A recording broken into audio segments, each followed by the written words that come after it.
तो नमस्कार दोस्तों, मेरा नाम राजेश बब्बर है। आज एक बहुत ही सिंपल वीडियो आपके सामने बनाने जा रहा हूँ केतु देव से रिलेटेड। केतु देव बहुत ही एक महत्वपूर्ण ग्रह है वैदिक ज्योतिष में भी और नाड़ी ज्योतिष में भी। तो ये जो मैं आपको टेक्निक बताने जा रहा हूँ ये नाड़ी के अनुसार है, भृगुनंदी नाड़ी के अनुसार है। तो पहले समझ लेते हैं कि केतु देव किन किन चीजों को सिग्निफाई करते हैं। केतु देव मोक्ष के प्लैनेट है, सेपरेशन के प्लैनेट है, सर्जरी के भी कारक है, चोट एक्सीडेंट लगवा सकते हैं, मोक्ष के भी कारक हैं और किसी तरह से जब आपको डर या वहम हो जाता है इसके कारक भी केतु देव ही होते हैं। ये एक साइलेंट ग्रह है, अपना कार्य धीरे धीरे करते रहते हैं, बिल्कुल भी किसी को पता नहीं चलता है। और भी बहुत चीजों के कारक हैं केतु देव। केतु देव को धागे का कारक भी कहा जाता है, रस्सी का कारक भी कहा जाता है, सेपरेशन करवा देते हैं, ये किसी चीज को काट देना, ये केतु देव का काम है। लेकिन उन सब में से एक सिग्निफिकेशन मैं यहाँ पे लेने जा रहा हूँ।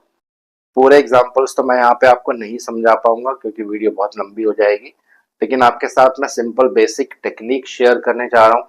इसको आप अपनी अपनी कुंडलियों पे चेक करिए और वाकई में आपको बहुत अच्छे 100% बहुत अच्छे परिणाम मिलेंगे। तो वीडियो आरंभ करने से भगवान गणेश जी और भगवान शनिदेव की आराधना करूंगा, सबके घर में सुख और शांति बनाए रखें। तो केतु देव का एक बहुत ही महत्वपूर्ण सिग्निफिकेशन होता है भृगुनंदी नाड़ी में, ये सेपरेशन के कारक है।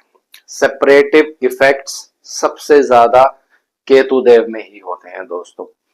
अगर भाग्यवश आपकी कुंडली में दो ग्रहों के बीच में केतु देव आ जाएंगे तो उन ग्रहों के जो कारकत्व होते हैं उन दोनों में सेपरेटिव इफेक्ट आने लगेगा। इसके ऊपर आने वाले टाइम में वीडियो बनाऊंगा। तो एक सिंपल उदाहरण लेते हैं। मान लीजिए किसी के केतु देव यहाँ पे प्लेस्ड है। अब केतु देव जो है और राहु देव जो है इनकी अपनी कोई राशि नहीं होती है दोस्तों। जिसके राशि में ये बैठते हैं उसी की तरह ये बिहेव करते हैं।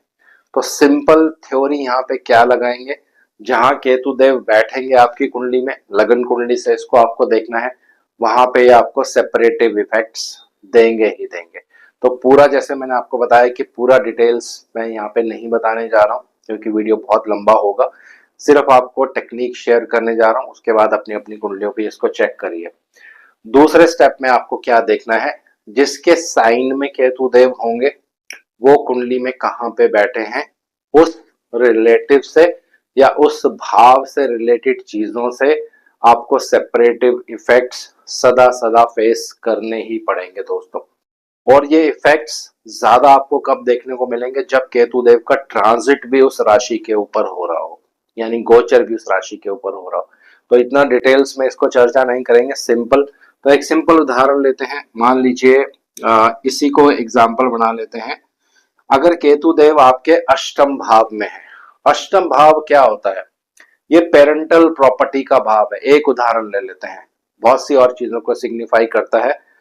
तो ये आपको अपनी पेरेंटल प्रॉपर्टी से बिल्कुल अलग करवा देगा दोस्तों, अगर आपकी एक जॉइंट फैमिली है।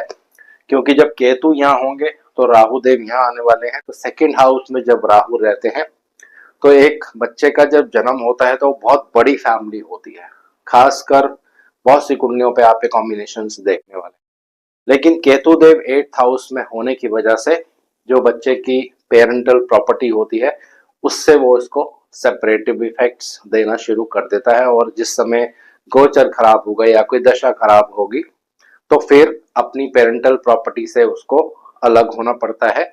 ये केतु देव का सेपरेटिव इफेक्ट है। इसी तरह से हर भाव में उसको आप यूज कर सकते हैं। जैसे मैंने आपको पहले बता दिया, सारे भाव में यहाँ पे कवर नहीं कर रहा हूँ।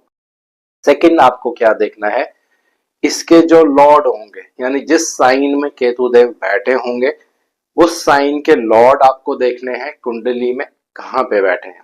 तो उदाहरण ले लेते हैं। मान लीजिए इस केतु देव के साइन के जो लॉर्ड हैं ये सूर्य देव यहाँ पे बनने वाले हैं। क्योंकि सिंह राशि है, सिंह राशि के स्वामी सूर्य देव होते हैं।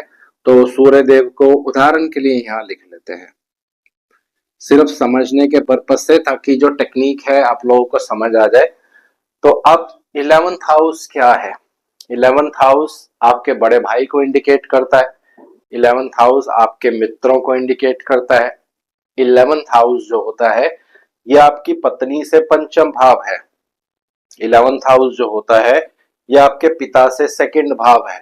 11th हाउस जो होता है आपके बच्चों का 7th हाउस है। 11th हाउस जो होता है आपके भाई बहनों का भाग्य भाव है। तो बहुत सारी प्रेडिक्शंस यहाँ पे निकल कर आ सकती हैं, लेकिन उनमें से एक प्रेडिक्शन सिंपल तरीके से यूज करते हैं। आपको इनकम के जो रास्ते होंगे, क्योंकि 11वां भाव जो होता है ये इनकम का भी होता है, कैसे आप पैसा कमाते हो, आपके इनकम सोर्सेस क्या रहने वाले हैं, वहां पे सदैव आपको ये सेपरेटिव इफेक्ट देने वाला है। अब इसको प्रेडिक्शन में कैसे यूज करेंगे, सिंपल तरीका है। जो आपके इनकम के सोर्सेस होंगे, जो इनकम के रास्ते होंगे, वहां पे हमेशा आपको डिफिकल्टीज क्रिएट करेगा। यानी अच्छे से आपका काम चल रहा होगा, अचानक से उसमें प्रॉब्लम और सेपरेशन ब्रेक आ जाएगी, क्योंकि ये केतु देव का इफेक्ट है। केतु देव जिस साइन में रहेंगे उसके लॉर्ड जहां भी कुंडली में बैठेंगे उस ग्रह के रिश्तेदारों से आपका सेपरेटिव इफेक्ट होगा। अगर यहाँ पे आपके बड़े ब्रदर हैं तो आप उनसे आप बिल्कुल नोट करो, सेपरेटिव इफेक्ट्स बिल्कुल देगा ही देगा।